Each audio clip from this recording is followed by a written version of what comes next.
안녕하세요. 첼로보이 김기용입니다. 구독자 한 분께서 내가 첼로를 연습하는데 옆에 선을 자꾸 건드립니다.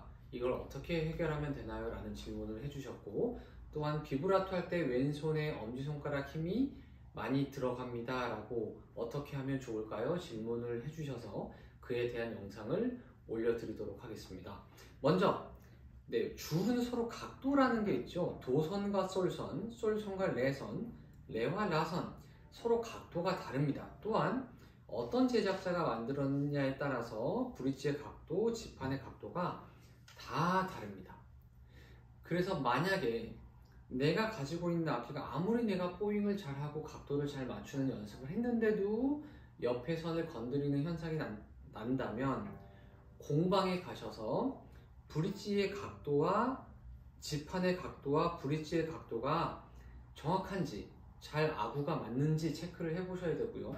가끔 다 그런 건 아니지만 중국산 보급형 악기들을 보면 브릿지를 아주 그냥 대충 깎아 놓은 게 있어요. 예를 들면 어느 정도 지판의 각도에 맞게 아치형으로 깎아줘야 되는데, 지판은 아치형인데 브릿지는 되게 플랫하게 깎아 놓은 그런 상태의 악기를 제가 한 대 본 적이 있어요. 그런 경우는 레선을 포잉 하는데도 자꾸 옆에 솔선을 건드리게 되더라고요.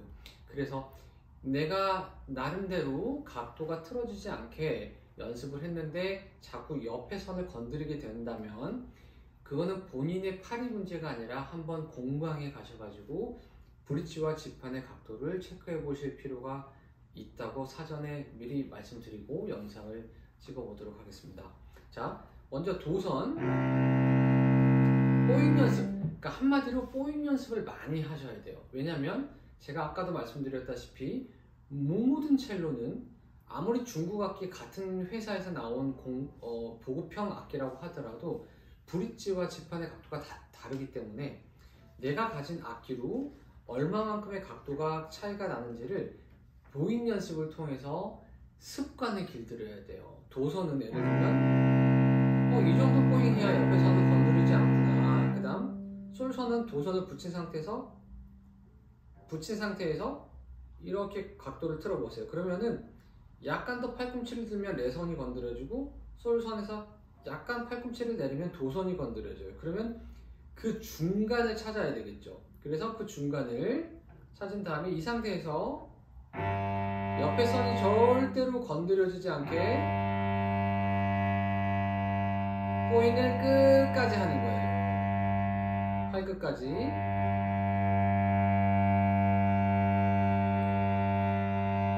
다음 이 상태에서 활을 들지 않고 붙인 상태에서 레선으로 가는 거죠. 그래서 레선에서도 팔꿈치가, 손목이 아니라 팔꿈치가 각도를 정해주는 거예요. 오른손의 팔꿈치가.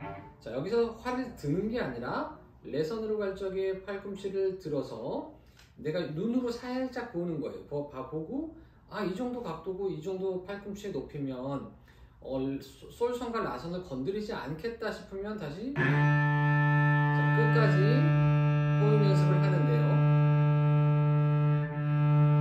만약에 내가 하다가 이렇게 건드렸다, 만약에 하다가 이렇게 오른쪽을 건드렸다라고 하는 거는 포잉을 하다가 처음에는 각도를 잘 맞추고 있다가 팔꿈치가 1mm라도 2mm라도 조금 내려가면 바로 건드리게 되어 있어요. 그러니까 쉽게 말씀드리면 레선을 포잉 하는데 팔꿈치의 각도가 30이라고 가정을 해봅시다. 30이라는 각도가 손잡이 쪽에 있을 때, 중간 활을 지나갈 때, 팔 끝에 갔을 때 유지가 돼야 되는데 30이라는 각도가 가면서 어깨가 아파, 팔이 아프니까 이렇게 사람들은 팔을 내리게 되어 있거든요. 팔이 아프니까. 그러면은 30도라는 각도가 유지가 되지 않으니까 이렇게 내리면서 자꾸 옆에 선을 건드리게 되는 거예요. 평균적으로 포잉을 할 때 오른쪽의 선을 건드리는 경우가 많고 왼쪽의 선을 건드리는 경우가 많지는 않아요. 왜냐면 사람들이 왼쪽 선을 건드리려면 팔꿈치를 더 들어야 되는데 더 드는 거는 힘들거든요. 그러면 어떤 게 편하냐, 이렇게 솔선을 포잉하는데 각도가 10이다 라고 친다면 10도의 각도를 유지하는 게 힘들기 때문에 점점 하다 보면 팔꿈치가 보세요, 이렇게 내려갑니다. 이렇게 내려가 가지고 네, 당연히 솔선을 가다가 이렇게, 예를 들면 솔선 이렇게 계속 건드리는 현상이 나와요. 그래서 처음에는 아파요. 첼로를 배운다는 거, 바이올린을 배운다는 거는 양쪽의 팔, 어깨, 등짝, 팔꿈치, 팔목, 뭐 손가락까지 해가지고 내 양쪽의 팔을 첼로에 맞게끔 훈련이 되어야 되는데, 훈련이라는 거는 한 달, 두 달 해가지고 되지 않아요. 축구 선수가 한두 달 돼가지고 축구 선수 되나요?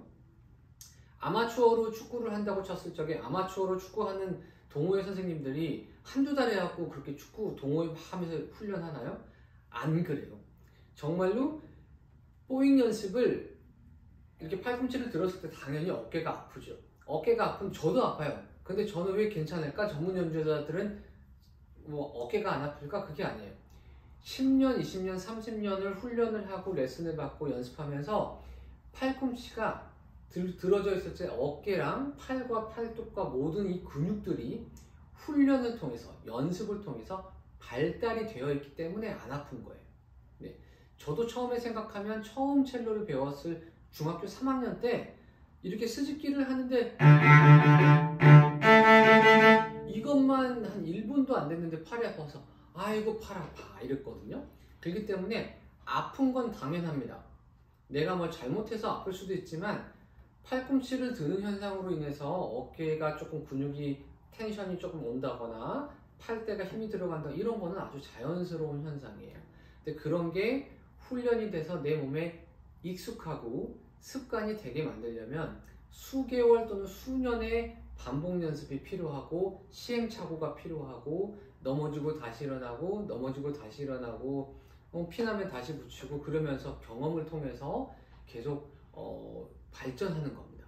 제발 한두 달, 6개월, 1년 해가지고 잘 안 돼요. 이거 아닌 것 같아요. 제발 내가 첼로를 잘하고 싶어요.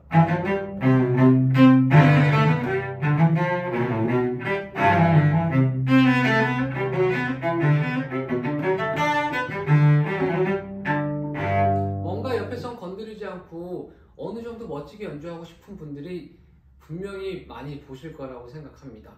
절대로 1, 2년 안에 되지 않아요. 제가 마지막으로 한 가지 말씀드리고 싶은 거는 몇 개월 전에 부산에서 어떤 남자 선생님이 악기 상담을 하러 오셨어요.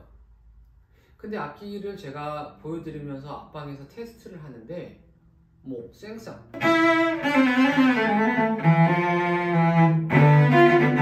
하이든, 그 다음 뭐죠? 하이든 D도 있겠죠?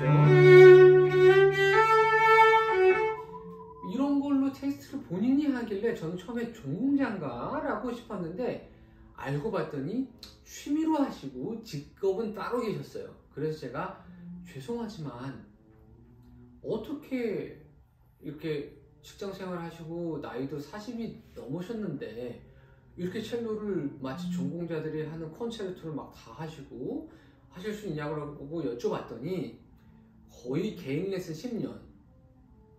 자, 그럼 개인 레슨 10년을 받았다면 연습은 얼마나 했겠습니까, 여러분? 개인 레슨을 10년 받는 그 기간 동안의 연습량은, 개인 연습을 10년 동안 꾸준히 받았다고 한다면 그 열정과 의지는 개인 연습을 얼마나 했을까 생각하지 않아도 상상이 가요. 그 정도를 꾸준히 성실하게 하니까 하이든, 생상 뭐 이런 곡들 전공자들이 할 만한 그런 협주곡들을 웬만한 일악자가 다 하시더라고요. 그래서 제가 깜짝 놀랐습니다. 존경스럽죠. 직업이 있는데 취미로 첼로를 하는데 정말 뭐 입시생들 또는 전공하는 사람들이 하는 것처럼 예를 들면 일악장, 협주곡들의 일악장들을 다 알고 계시더라고요. 악보도 없는데. 그래서 저는 처음에 정말 전공을 하시려다가 포기하고 그냥 다른 직업을 가지신 줄 알았어요. 근데 그게 아니라 첼로는 너무 좋아해가지고 취미로 꾸준히 하고 있었고 직업은 따로 있었다고 합니다. 그 정도의 열정이 있으시니까 부산에서 광주까지 오셔가지고 첼로를 선택하기 이전에 저와 상담을 하고 싶었던 것 같아요. 그 정도의 열정이 있으시니까. 아무튼 오늘 제가 영상이 좀 잔소리가 길어졌는데 제발 몇 개월 하고 1년 2년 해가지고 내가 뭐 첼리스트처럼 이렇게 될 거라고는 제발 생각하지 마시고 아까 말씀드렸죠. 10년 정도 레슨 받으시면 어느 정도 다 해결이 됩니다. 네, 포기하지 마시고 꾸준히 연습하시고 뒤에 엄지손가락 힘 빼는 연습은 다음 영상에서 제가 업로드 해드리도록 하겠습니다. 감사합니다.